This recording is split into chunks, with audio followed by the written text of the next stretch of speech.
دریافت فرمایا ہے کہ جب میاں بیوی دونوں صاحب نصاب نہ ہوں تو کیا ان پہ قربانی فرض ہے؟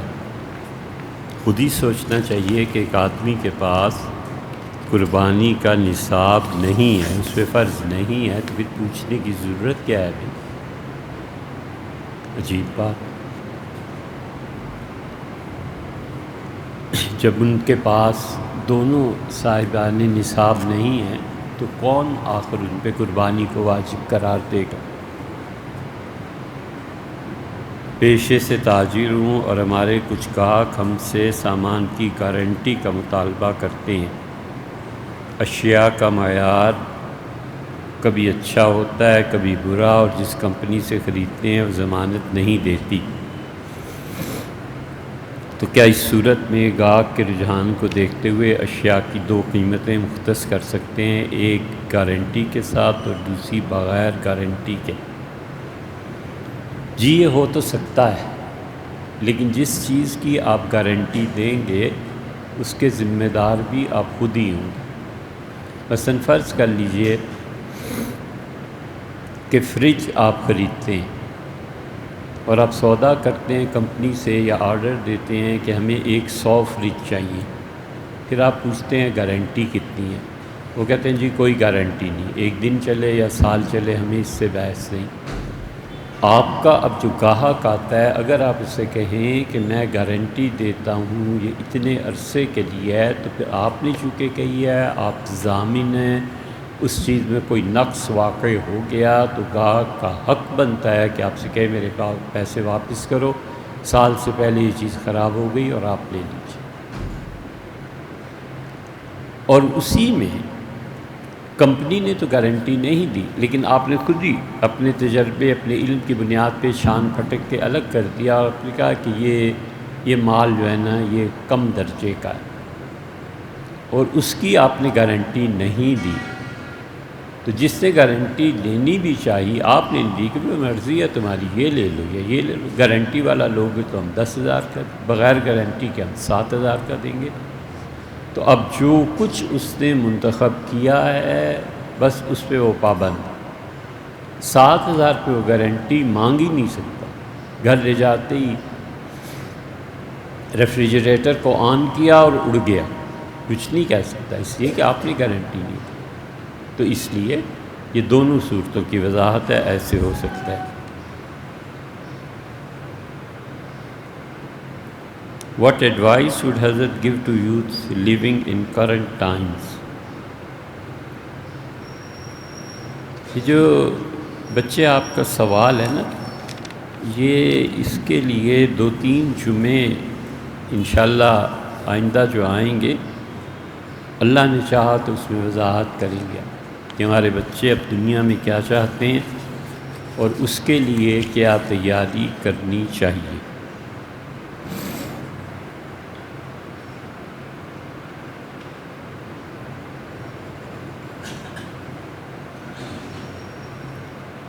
پھر دوسرا سوال بھی اسی طرح کا ہے، what's the most relevant things a young boy اور girl should be focusing upon, things that will massively improve their life in both worlds۔ یہ بھی وہی چیز ہے، انشاءاللہ یہ بات آئی۔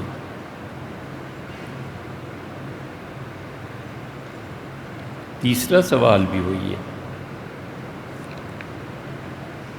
shed light on some priorities Muslim youth should focus upon۔ What are the 5-6 most important things we should be doing on an individual basis؟ یہ تینوں سوالات جو ہیں اس کا ماحصل ایک ہی ہے۔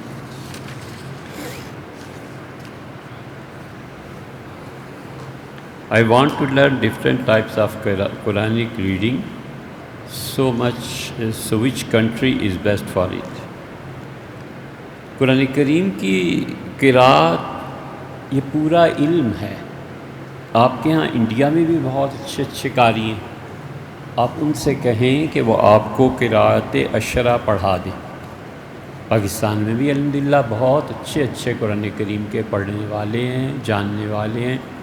خاص طور پہ قاری رحیم بخش صاحب رحمۃ اللہ علیہ کے جو شاگرد ہیں انہوں نے بہت اس پہ محنت کی، اور قاری رحیم بخش صاحب رحمۃ اللہ علیہ کے شاگردوں کو چاہیے کہ وہ قرآن کریم کی تلاوت کریں مختلف قراءتوں میں، تاکہ عوام تک یہ علم پہنچے اور لوگ جانیں کہ حضرت رسالت پناہ صلی اللہ علیہ وسلم پہ جو قرآن نازل ہوا ہے یہ 10 قراءتوں میں نازل ہوا ہے، اور پچھلے 1500 سال سے یہ قراءتیں متواتر چلی آ رہی ہیں۔ حضرت رسالت پناہ صلی اللہ علیہ وسلم نے جیسے پڑھا تھا، جبریل امین نے انہیں جیسے تلقین کی تھی، اب تک وہی چلی آ۔ اس لیے جو لوگ اب آ کے کہنے لگے ہیں کہ یہ قراءتیں بدعت ہیں اور یہ قراءتیں اجمیوں کے افسانے ہیں اور یہ قراءتیں شریعت کے خلاف ہیں، وہ کوئی چھوٹی سی غلطی نہیں کرتے، بہت سنگین غلطی کرتے ہیں کہ پوری امت جو چیزیں پڑھتی آ رہی ہے، سنتی آ رہی ہے، جس پہ کتابیں لکھی گئی ہیں، 1500 سال میں کسی ایک پہ بھی یہ نہیں کھلا کہ وہ قرآن جیسی چیز میں بدعات کے مرتکب ہو رہے۔ شاطبی رحمۃ اللہ علیہ 8ویں صدی کے بزرگ تھے، اسپین میں تھے، انہوں نے شاطبیہ ایک کتاب لکھی ہے قراءتوں، ان سے لے کے اب تک 700 سال سے مسلمان مسلسل اس کو پڑھ رہے ہیں، اور بچے ہمارے جو حفظ کرتے ہیں وہ 1 سال کے رات میں لگاتے ہیں، انہیں پتہ ہوتا ہے کہ کس لفظ کو کس طرح پڑھنا ہے۔ رسم الخط کیا؟ تابوت کا لفظ قرآن کریم میں آتا ہے، کہاں آتا ہے اس کو نکال کے دیکھیں تو تا گول بھی ہوتا ہے، گول 0 جیسی شکل بنا کے اس پہ 2 نقطے دے دیتے ہیں، اور تا با تا سا یہ کش کھینچا جاتا ہے نا، اس طرح بھی ہوتا ہے۔ قرآن کریم میں تابوت کا لفظ کتنے مقامات پر آیا ہے اور ان میں کیا اختلاف ہے، یہ ایک چھوٹی سی مثال ہے کہ تابوت آخر کا جو تا ہے نا، یہ کس طرح لکھا گیا، یہ ہے رسم عثمانی۔ مسلمان کبھی بھی قرآن کریم سے غافل نہیں رہے، یہ خدا کی کتاب ہے، اسے لکھا بھی گیا ہے، پڑھا بھی گیا ہے۔ آپ ہندوستان میں دیکھیں بہت سے قراء ہیں، مصر اس وقت ممتاز ہے پوری دنیا، جامعہ الازہر میں قراءت کا شعبہ ہے اور باقاعدہ اس علم کو پڑھاتے ہیں۔ ہمارے یہاں بھی بعض مدارس ہیں جس میں اس علم کو پڑھایا جاتا ہے۔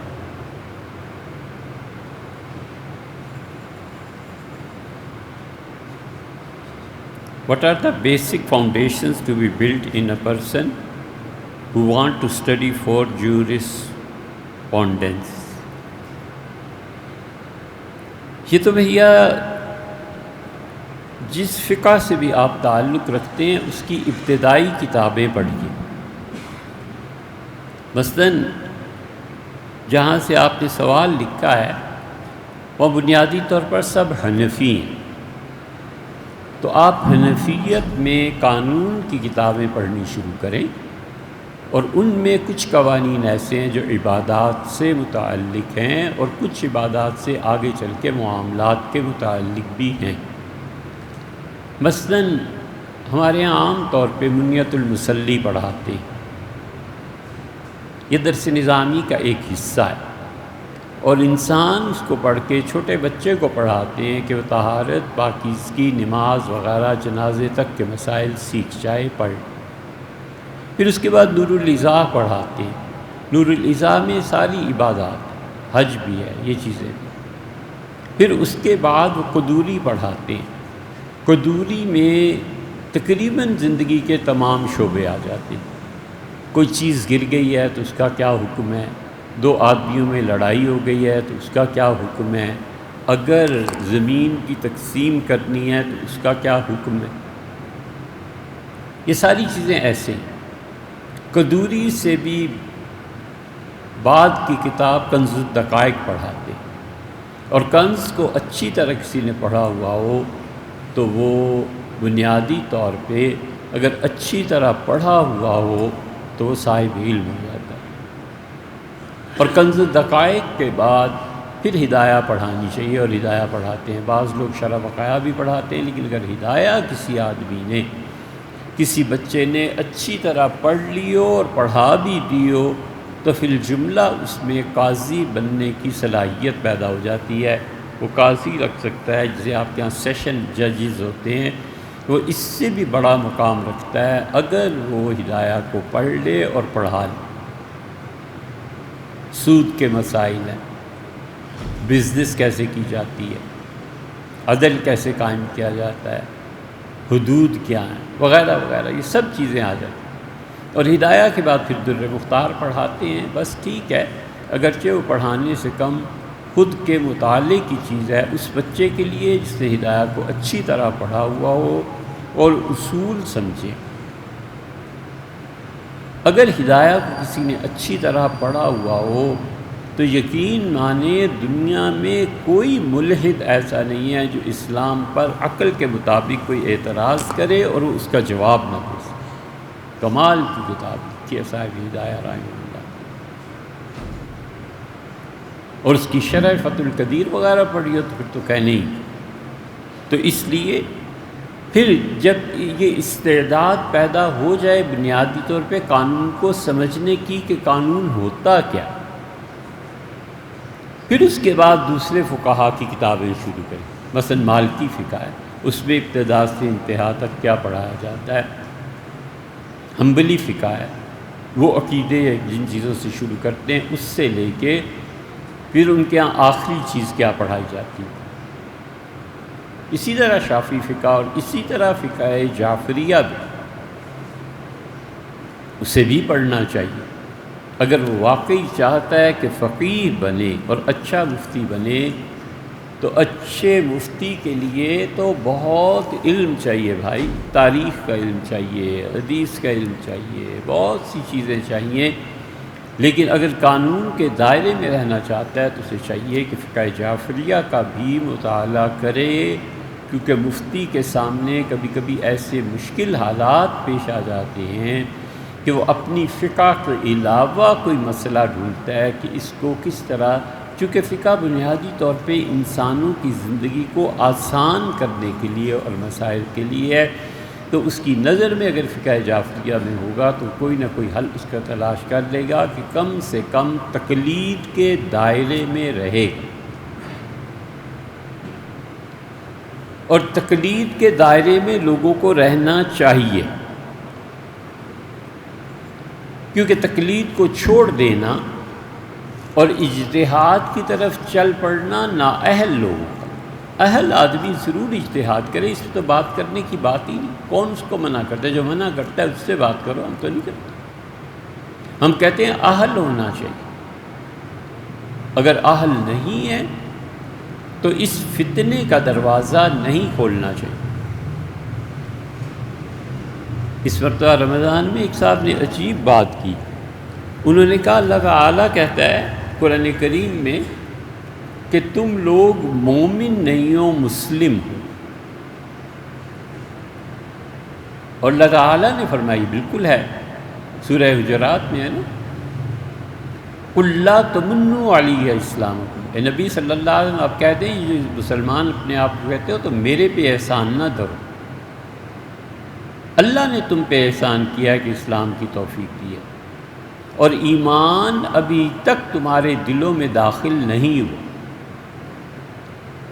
تو صاحب ارشاد فرماتے ہیں کہ اسلام ایک الگ چیز ہے، ایمان ایک الگ چیز ہے جو ابھی تک دلوں میں آیا نہیں۔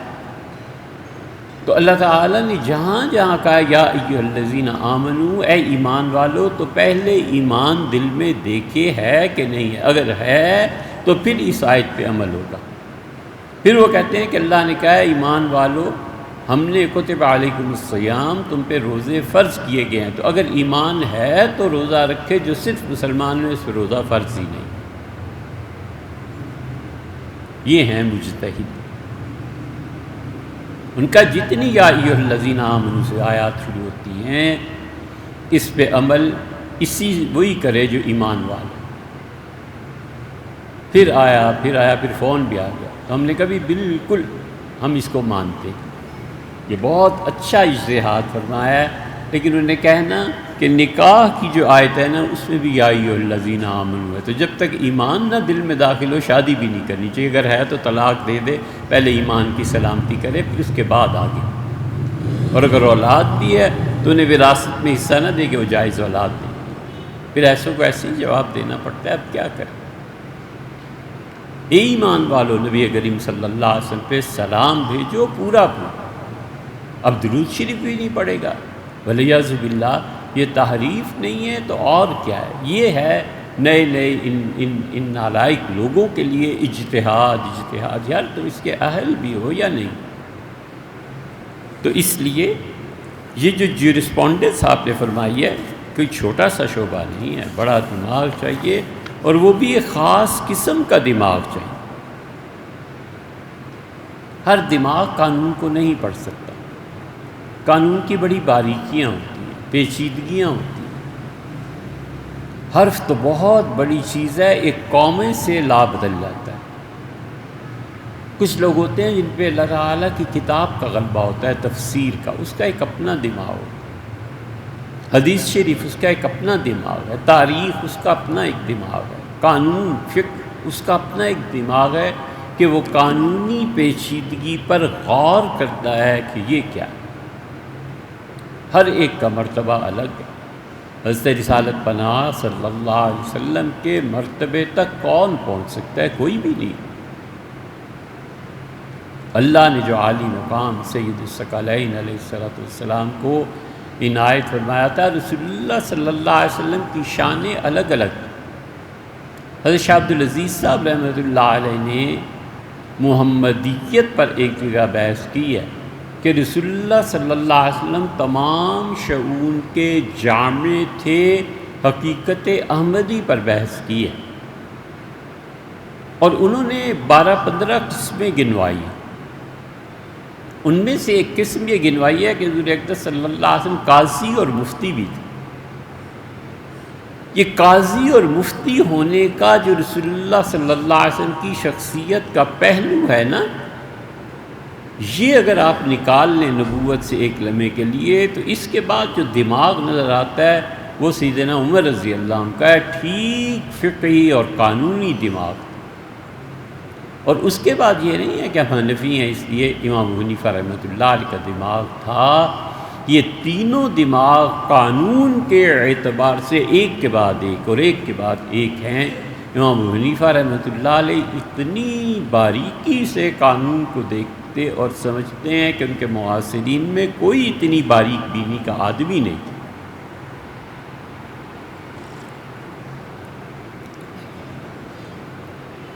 یہی حال سیدنا عمر رضی اللہ عنہ، اور عمر رضی اللہ عنہ کے ہم پلہ فقہ میں، دین کو سمجھنے میں، یا تو سیدنا علی تھے یا عبداللہ ابن مسعود رضی اللہ عنہ تھے۔ یہ خاص دماغ ہوتا ہے۔ یہ جو وکلاء ہیں نا، ان میں جو لوگ ٹاپ کے ہوتے ہیں، واقعی قانون کو سمجھتے ہیں، ان سے پوچھو کہ کتنے ہی پڑھے لکھے لوگ ان کی زندگی میں ان سے ملتے ہیں، لیکن وہ اگر خدا کا خوف ہو تو عمر کے آخری حصے میں پہنچ کے وہ الگ کر سکتے ہیں کہ یار یہ جو دماغ ہے نا، یہ قانونی دماغ ہے، اس بچے کو قانون پڑھنا چاہیے۔ پروفیشنل نیوز کاسٹر کو سچ اور جھوٹ کی تمیز رکھنے کا اختیار بھی نہیں ہوتا، تو کیا یہ پروفیشن اور میڈیا سے منسلک پروفیشنز اختیار کرنا درست ہے؟ جی بھائی، یہ بالکل درست ہے، اس کی نوکری بھی درست ہے، اس لیے کہ وہ یہ کہتے ہی نہیں کہ ہم شہادت دے رہے ہیں، وہ کہتے ہیں ہم خبر دے رہے ہیں۔ خبریں ہی ہوتی ہیں نا، خبر جو ہوتی ہے اس میں صدق اور کذب دونوں کا احتمال ہوتا ہے، سچ بھی ہو سکتا ہے اور جھوٹ بھی ہو سکتا ہے۔ سچ یہ بھی ہو سکتا ہے کہ فلاں نے فلاں کو قتل کر دیا، اور جھوٹ یہ بھی ہو سکتا ہے کہ فلاں نے فلاں کو قتل کر دیا، لیکن بعد ازاں ثابت ہوا کہ وہ صاحب اس موقع پہ چلے گئے تھے، ان کا قتل نہیں ہوا، چنانچہ وہ زندہ ہے۔ یہ خبر ہے نا، سچ اور جھوٹ دونوں۔ شہادت ایسی چیز ہوتی ہے جس میں دوسری طرف کا احتمال نہیں ہوتا، یا تو پورا جھوٹ بول رہا ہے یا پورا سچ بول رہا ہے۔ شہادت اور خبر میں فرق۔ تو اس لیے جو بھی ان چیزوں کو کہتا ہے وہ یہی بتاتا ہے کہ میں خبر دے رہا ہوں، وہ یہ نہیں کہتا کہ میں شہادت دے رہا ہوں۔ درود تنجینہ پڑھنا روزانہ کے معمولات شامل رکھنے میں کوئی حرج تو نہیں؟ یہ پچھلی مرتبہ، اس سے بھی پچھلی مرتبہ بات ہو گئی ہے۔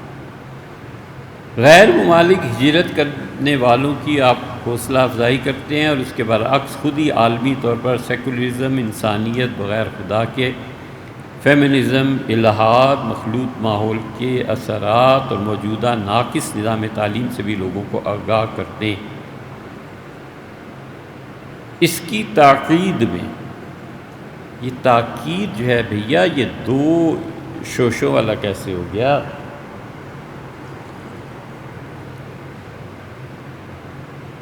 یہ کاف ہو گیا نا، تاکید میں وہ کشش والا کاف آتا ہے۔ آپ ابواب الفتن کے موضوع پر احادیث پیش کرتے ہیں کہ مثلا اپنے گھر کی چوکھٹ بن جانا اور فتنے کے بالکل محفوظ رکھنا، کیا یہ تضاد نہیں ہے؟ ہمیں اس تضاد کی کوئی سمجھ نہیں آئی۔ ہمارا خیال ہے کہ یہ تضاد نہیں ہے۔ آدمی کو کوشش کرتے رہنا چاہیے کہ وہ اس ملک سے چلا جائے اور اس ملک میں اپنی صلاحیتوں اور اپنی آئندہ نسلوں کو خراب نہ کرے، اور اگر وہ نہیں جا سکتا تو آرام سے گھر بیٹھے، اللہ کو یاد کرے، اپنے آپ کو فتنے اور آزمائش میں نہ ڈالیں۔ حضور اقدس صلی اللہ علیہ وسلم فرمایا تھا، جب تم لوگوں کو دیکھو کہ اپنی رائے پہ مر مٹیں، اور تم دیکھو کہ ہر آدمی معاملات میں بولنے لگ گیا، تو ایک مرتبہ آپ نے فرمایا کہ داعی الناس، لوگوں کو چھوڑ دینا اور اپنے گھر کی چٹائی پہ جم جانا۔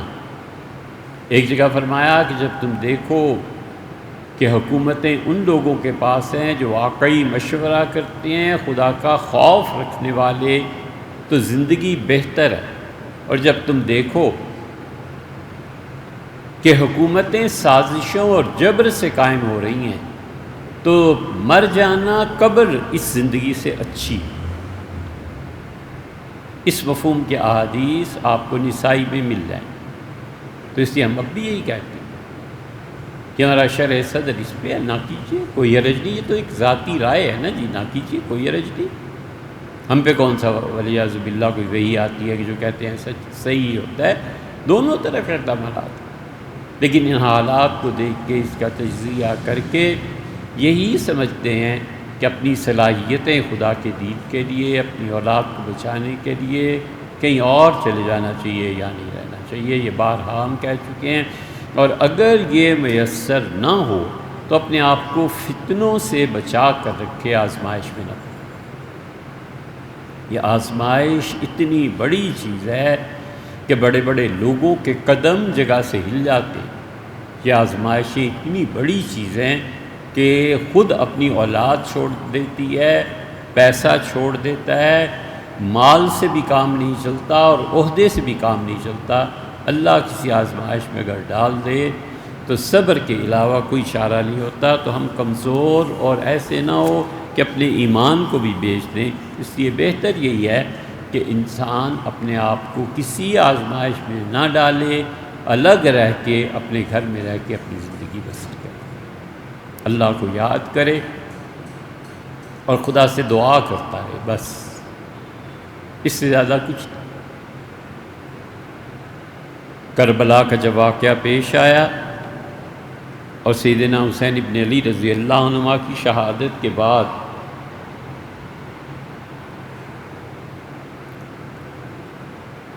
مدینہ منورہ میں جو صحابہ کرام اور تابعین تھے رضی اللہ عنہ، انہوں نے کہا اگر ہم اب بھی اس حکومت کے خلاف نہ اٹھے تو اے خدا کی قسم پتھر برسیں گے آسمان سے۔ یزید جیسا حکمران، اور ہم اس کے خلاف کھڑے نہ ہوں تو نتیجہ یہ کہ مدینہ منورہ میں بغاوت ہو۔ فوج آئی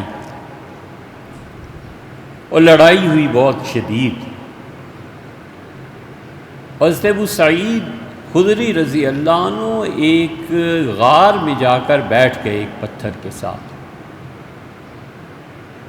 تو ایک فوجی حکومت کا وہاں بھی پہنچ گیا اور وہ مارنے لگا تھا حضرت ابو سعید خدری رضی اللہ عنہ کو۔ اس سے کہا تم کون ہو؟ تو انہوں نے کہا میں حضور صلی اللہ علیہ وسلم کا صحابی ہوں رضی اللہ عنہ، میرا نام میری کنیت ابو سعید ہے، اور میں ان کی صحبت طیبہ میں رہا ہوں۔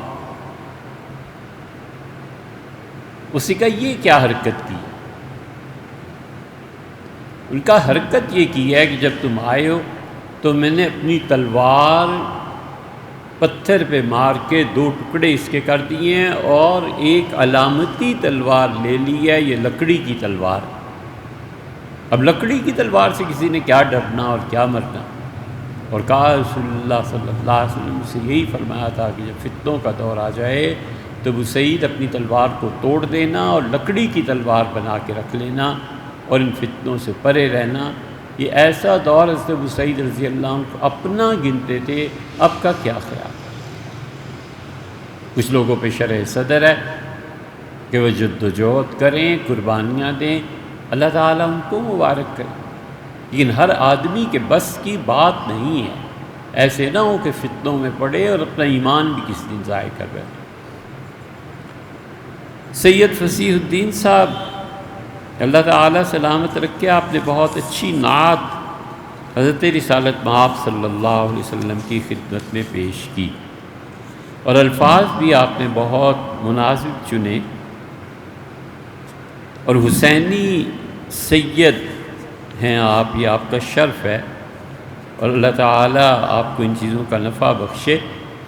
مگر اس کے لیے ہم آپ کو ایک مشورہ دے سکتے ہیں کہ اتنی طویل نعت اور ان چیزوں میں سب سے اچھے استاد اس وقت بر صغیر میں وہ احمد جاوید صاحب ہمارے ہاں لاہور میں ہوتے ہیں۔ وہ خود بھی شاعر ہیں اور شاعری پہ نقد بھی کر سکتے ہیں۔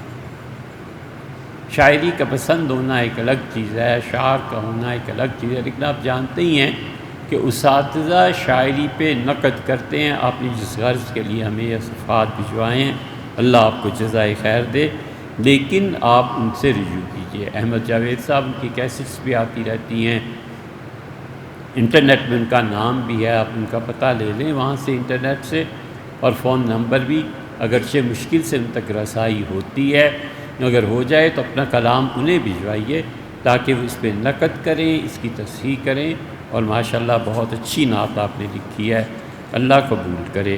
حضور اقدس صلی اللہ علیہ وسلم کی تعریف بہت بڑی عبادت ہے، اور ایسی عبادت ہے کہ قیامت میں اس کا نفع ملے گا، اور نبی کریم صلی اللہ علیہ وسلم کی خوشی بھی ایسے آدمی کو نصیب ہو۔ سوال آپ نے یہ پوچھا ہے کہ حضور اقدس صلی اللہ علیہ وسلم کا سر مبارک ہمیشہ ٹوپی سے ڈھپا رہتا تھا، لیکن مواقع پہ نہیں ہے۔ امت کے لیے رہنمائی کیا ہے؟ امت کے لیے رہنمائی ان کے اپنے علاقے کا رواج ہے۔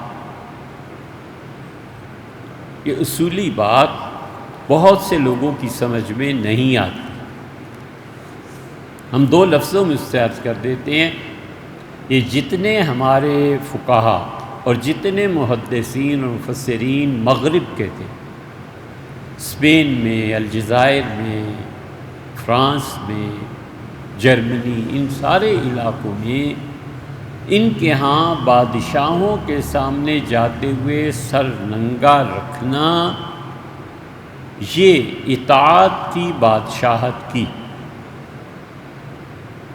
اور بادشاہ کی عظمت اس طرح ظاہر ہوتی تھی کہ سب لوگ ننگے سر رہتے تھے کہ ہم آپ کے سامنے پگڑی نہیں باندھ سکتے، آپ کے سامنے ٹوپی سر پہ نہیں رکھ سکتے، بادشاہ سلامت خلیفۃ المسلمین، تاج رکھنا صرف آپ کا حق۔ اور مشرق میں اس کے برعکس تھا، مشرق میں ٹوپی پہنتے تھے، پگڑی باندھتے تھے، اور اسی کو وہ زیادہ تعظیم سمجھتے تھے کہ بادشاہ کے دربار میں پیش ہونا اور سر کھلا ہونا یہ بے ادبی۔ امام شاطبی رحمۃ اللہ علیہ نے اس پہ بحث کی ہے ایک جگہ،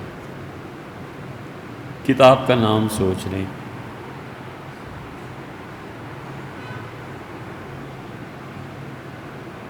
غالباً الاعتصام بالسنہ میں، اور انہوں نے مشرق اور مغرب کا توازن کیا ہے، مقابلہ کیا، بڑا طویل مسئلہ بحث میں آیا ہے، اور غالباً یہ 14 نمبر کا جو مسئلہ ہے نا وہ ہے الاعتصام بالسنہ ہی ہے ان کی کتاب، اس میں دیکھ لیں۔ تو انہوں نے اپنے معاشرے میں جو کچھ ہے اس پہ چھوڑ دیا، وہ کہتے ہیں آپ کے ہاں تعظیم کس طرح سے ہوتی ہے اسی کے مطابق کر لیں، مشرق ہے تو مشرق کے مطابق اور مغرب ہے تو مغرب کے مطابق۔ اب مشرق میں ننگے سر بادشاہ کے سامنے پیش ہونا یا سر پہ ٹوپی کا نہ ہونا مشرق میں اب یہ رائج ہو گیا، اس لیے ہم یہ نہیں کہہ سکتے کہ وہ لوگ گناہ گار ہوتے ہیں، اتنے بڑے فتوے نہیں لگانے چاہیے۔ شاطبی رحمۃ اللہ علیہ کی یہ تحقیق بھی پیش نظر رہنی چاہیے۔ ایک مسئلہ پوچھا ہے کہ I want to ask how much share will a father, 5 sisters and 3 brothers؟ یہ آپ نے جو وراثت کا مسئلہ پوچھا ہے تو اس کی صورت یہ بنتی ہے کہ باپ والد ابھی زندہ ہیں اور ان کے بیٹے ہیں 4 اور 5 ان کی بیٹیاں ہیں۔ اب ان میں سے والد جو ہیں ان کے ایک بیٹے کا انتقال ہو گیا، نہ اس بچے کی بیوی تھی نہ اولاد تھی، تو بیوی اور اولاد نہ ہونے کی صورت میں یہ جو ان کا بیٹا ہے جو مال یہ چھوڑ کر گیا ہے، 2 صورتیں ہیں، یا تو بہنوں اور اس کے بھائیوں میں تقسیم ہو جائے، 5 بہنیں اور 3 بھائی رہ گئے نا اب، اور یا یہ ہے کہ ابھی چونکہ والد زندہ ہیں تو یہ مال والد کی طرف لوٹایا جائے۔ تو شریعت کا حکم یہ ہے کہ عصبات ہیں دونوں، فقہا کی اصطلاح میں وہ کہتے ہیں یہ جو عصبہ ہے وراثت کی تقسیم میں بہنیں اور بھائی اتنا بڑا عصبہ مضبوط نہیں ہے جتنے حقدار اور جتنا عصبہ مضبوط ہے والد۔ تو کہتے ہیں کہ چونکہ اس کی اپنی اولاد میں کوئی بیوی بچے کچھ بھی نہیں ہے تو یہ سارا کچھ جو کچھ چھوڑ کے گیا ہے اس کے والد کو دے دینا چاہیے، مل جائے گا، پھر والد اس کے مالک۔